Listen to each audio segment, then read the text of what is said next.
Hey, Mama Bear. Welcome to the Breastfeeding with Confidence podcast. Do you dream of bonding with your baby through exclusive breastfeeding, but worry about breastfeeding pain or low milk supply? Maybe you're struggling with breastfeeding and no one seems to have any answers. I'm Jaimie, doula, international board certified lactation consultant, and mom of 5, and I have been where you are. After working through painful latches, milk supply worries, and postpartum depression, and supporting countless mothers through their breastfeeding journeys for over 8 years, I'm here to tell you breastfeeding doesn't have to be perfect to be positive. Each week, I'll share breastfeeding tips to help you prevent and overcome unexpected breastfeeding challenges so you can actually enjoy bonding with your baby. If you are ready to shut out the toxic whispers of the world, embrace your God-given intuition, and release your inner fierce mama bear, grab some coffee or your favorite herbal tea, and let's dive in. Welcome back to the Breastfeeding with Confidence podcast. Can you believe it is October? I can't believe it's October. I do not know where time has gone, but I hope everything is going well with you. I hope fall is treating you well. I hope as you prepare for the holiday season, you're getting a little bit of a break before all the chaos starts. The thing about fall is we kind of start getting into sick season, right? The kids are back to school for a bit. It's getting chillier out. We're spending more time inside, eating more junk food, and sickness starts to run rampant. So today I wanted to talk about a really common question, and that is, can I keep breastfeeding if I'm sick or if I need to take medication?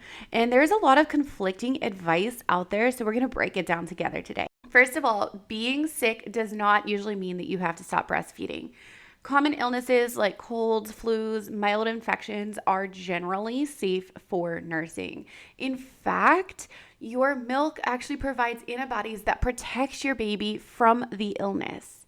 It is very, very rare for you to have an illness that will require you to stop breastfeeding altogether. The main things to consider are really your ability to take care of your baby. So we would want to be careful about things like, if you just can't move and do anything, nursing would actually be really easy because then you don't have to get up and clean bottles, right? But if you just feel so weak and exhausted, you might choose to pump and have somebody else feed the baby with a bottle. But you do want to make sure that no matter how you're making sure the baby is cared for, you still want to be removing milk to support your milk supply. Speaking of supporting your milk supply when you are sick, it is really common that dehydration from fever, vomiting, diarrhea can negatively impact your milk supply. And also the stress of being sick can sometimes make it harder for you to have a letdown and just kind of negatively affect your overall comfort. So I want you to make sure that if you are sick, you are drinking plenty of fluids and getting plenty of rest.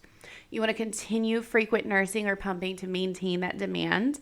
And you want to make sure you're using supportive positioning, skin to skin. All the skin to skin is so good when you are sick, especially for baby if baby is sick too. And that'll help that oxytocin release as well. Even when you are sick, your body will keep producing milk. But like I said, that stress and the dehydration can kind of make it harder. So we want to make sure that we are supporting your milk supply and really focused on that. A lot of times moms are worried that medications are going to be either unsafe for their baby or negatively impact their milk supply. So on that, I want to say, first of all, that most medications are compatible with breastfeeding depending on dosage, timing, and baby's age.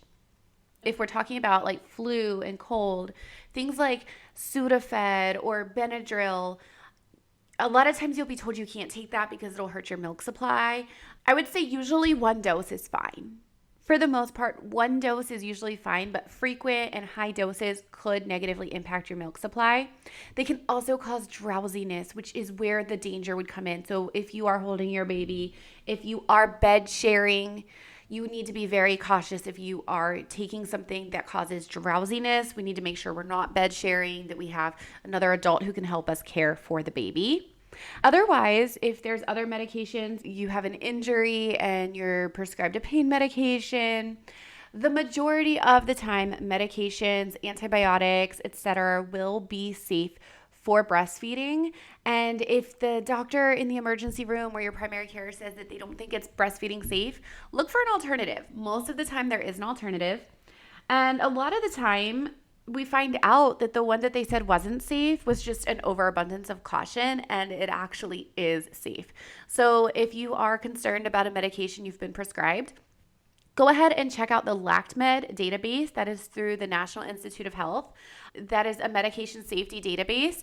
Now, they do not, I believe they have like archived it, so I do not believe they are continuing to update it any longer, but it still has lots of really good advice. There's also the Infant Risk Center. You can Google Infant Risk Center and get the website and the phone number. They have a hotline that you can call where they have research-based safety medication safety for breastfeeding.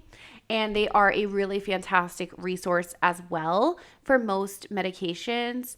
Things to consider, a newborn is going to be so much more sensitive than an older infant. So depending on the medication, it might be important to be really cautious with a newborn and have extra monitoring, whereas there's next to no risk with an older infant. It's very rarely black and white, and context always matters.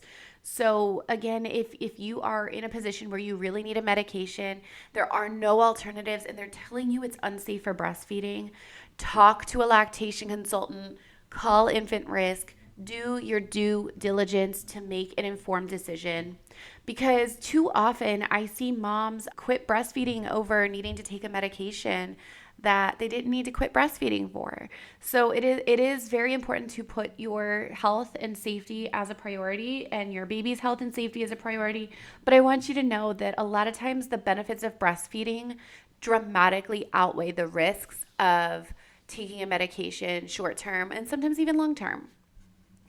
If you are sick or taking medication, don't panic.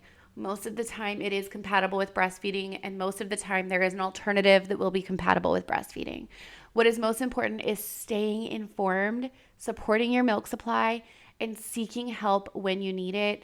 Don't rely on the ER doctor or the first physician you talk to give you up-to-date, evidence-based information on medication safety. They're going to usually kind of cover their butt, and it's up to you to really follow up and make sure you're getting evidence-based information. Thank you so much for joining me today, and I will see you in the next episode. All right, Mama Bear, that is a wrap for today. If this episode helped you feel a little more confident or a little more prepared for breastfeeding, can I ask you a quick favor? Go ahead and leave me a review. It helps other moms find this podcast and join us in this amazing community of fierce and confident Mama Bears.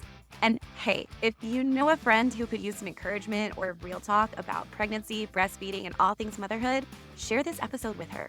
You've got this, Mama Bear. Trust your instincts, stay fierce, and I'll catch you in the next episode.